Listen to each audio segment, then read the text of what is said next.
O pastor, o irmão Júnior ligou para mim. Eu falei para Sheila aí, Sheila, agora eu fiquei no estreito. Liguei para o meu pastor, muito amigo meu lá na Zona Leste de São Paulo. Falei para ele se eu pudesse ir amanhã para atender um amigo meu que nós nos conhecemos quando eu estava pregando em 1º de outubro, lá na missionária Cláudia. Que Deus abençoe em nome de Jesus. E eu falei para Jesus, Jesus confirmou, deu tudo certo. Pastor, não, irmão, fica tranquilo, o seu nome está na sexta, mas eu coloco para o sábado e vai ser em nome de Jesus, o nome do Senhor glorificado. Amém, irmãos? Irmãos, quem está realmente alegre, abra a vossa Bíblia no versículo qual o Senhor preparou para a tema da festividade que vocês prepararam para a glória do nome do Senhor. 2 Samuel capítulo 2. 2 Samuel capítulo 2 e versículo 7, a parte A. Quando os irmãos vão abrindo e se localizando nas Escrituras Sagradas, o interessante, irmãos, que quando, antes de Jesus fazer a obra na minha vida, eu entrava dentro de uma salinha chamada Rancor. E no Rancor fazia-se sacrifício de sangue, pactos com sangue para entidades malignas. A sessão de lá começava com uma tremenda gritaria. Era um tabaque de um canto, tabaque de outro lado, era pessoas rodando, era pessoa gritando, era pessoa se esperneando, era pessoa fazendo tudo possível. Se você perguntasse para eles, no Espírito Santo, os babalorixá, perguntasse para eles assim: olha, por que vocês fazem isso? Eles falavam assim: é porque os nossos orixá precisam entender que quando eles descerem aqui, eles vão ser bem recebidos. Meu Deus. O interessante é que quando eu me converti, um crente, irmãos, quando ele se converte, aceita Jesus, ele começa também um culto alegre, feliz, dando glória a Deus, entendendo que Jesus Cristo pode descer aqui, que vai ser recepcionado por um povo alegre que está preparado para adorá-lo. O crente, quando ele é feliz, ele vai para o culto alegre, termina alegre, vai para casa alegre, volta alegre. Sabe por quê? Porque ele sabe que onde Jesus vai descer, ele vai ser bem recepcionado com glória a Deus e louvado seja o nome do Senhor. E eu quero entender, quem quer recepcionar o Espírito Santo com louvor, dê glória a Deus agora. Bendito seja o nome do Senhor. Jesus de Nazaré, irmãos, ele gosta de ver a alegria no semblante dos crentes que vêm adorar o nome do Senhor. Irmãos, não pense que o pregador vai fazer alguma coisa. Não vou batizar ninguém com o Espírito Santo, não vou curar ninguém, não vou converter ninguém, mas Jesus está aqui para isso, porque ele é o rei dessa festa. Amém, irmãos? 2 Samuel capítulo 2, versículo 7. Quantos já acharam para dizer amém? Amém. Amém. Diz assim a palavra do Senhor: esforçam-se, pois, agora as vossas mãos e sede homens valentes. Segunda vez: esforçam-se, pois, agora as vossas mãos e sede homens valentes. Amém, irmãos? Assente dando glória a Deus, louvando o nome do Senhor, bendizendo ao Deus de toda glória e todo poder. Desde já eu quero agradecer ao nosso irmão Júnior por esse convite de última hora.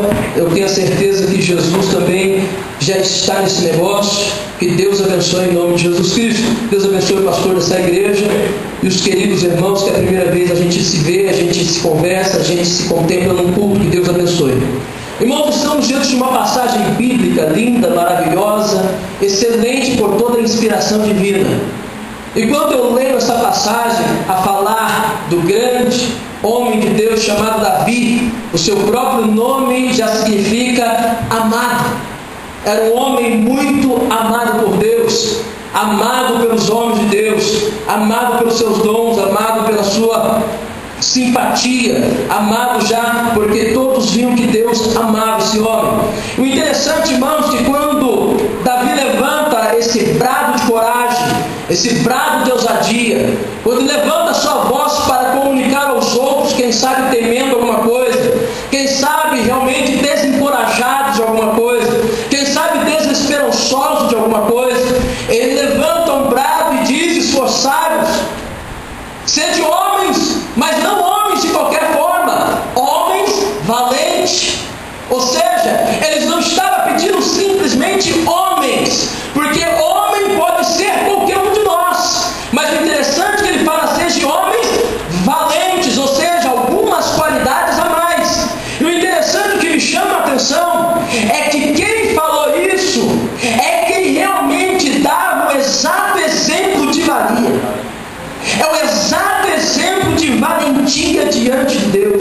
Se nós contemplarmos a sua biografia dentro das Escrituras Sagradas, se nós contemplarmos, irmãos, toda a sua história, ninguém seria melhor para bradar desse jeito se não fosse Davi.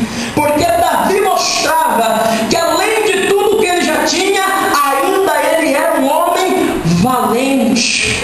Quando nós estamos falando de valentia, eu não estou falando de homens que realmente enchem o peito e vai para cima, que briga, que guerreia. Estamos falando de outra valentia, aquela valentia dada pela unção do Espírito Santo de Deus, para expulsar demônios, para curar enfermidades, para falar de Jesus, para vir aqui, irmãos, e trazer as almas e mostrar que Jesus Cristo ainda é o rei e o cabeça da igreja. O interessante é que Davi começa a sua história de valentia ainda muito cedo. Ele começa a sua história de valentia ainda quando era jovem. Ainda, vocês sabem, nós pensamos, ele é valente porque depois que ele foi rei, depois que ele se formou como guerreiro, não. A sua valentia já era demonstrada, já era caracterizada antes mesmo de nós imaginarmos Davi como rei. A Bíblia nos ensina que, como um pastor de ovelhas, e quando nós falamos pastor de ovelha, nós estamos falando, quem sabe, de uma pessoa com um cargo bom.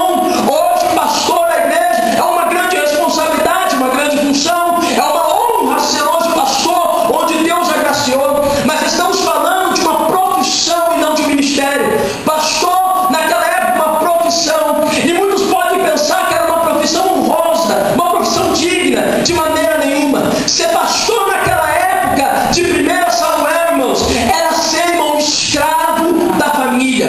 Ser pastor naquela época era a tarefa somente de um escravo, de um servo da família. E a Bíblia fala que ele veio de uma família chamada de um homem qual era realmente o seu cabeça, o patriarca Jessé. E Jessé era muito respeitado. Jessé realmente, irmãos, era muito respeitado. Um homem muito bem conhecido na cidade. É um homem que tinha demais filhos. O interessante é que Jessé bem sabia que para cuidar do seu rebanho, para cuidar da sua ovelha, para cuidar dos seus gados, ele não poderia colocar filho nenhum.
E a Bíblia fala, irmãos, que quando ele foi ungido, ele não foi ungido quando estava no auge.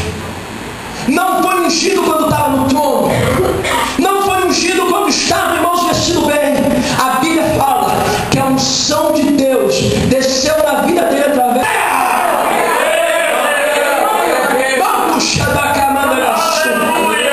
E a Bíblia fala, irmãos, que quando ele foi ungido, ele não foi ungido quando estava no auge. Não foi ungido quando estava no trono. Não foi ungido quando estava, irmãos, vestido bem.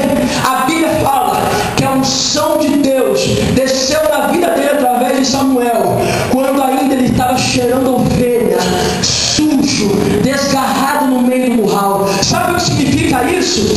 A unção de Deus nos visita quando nós estamos humilhados, desprezados, arruinados.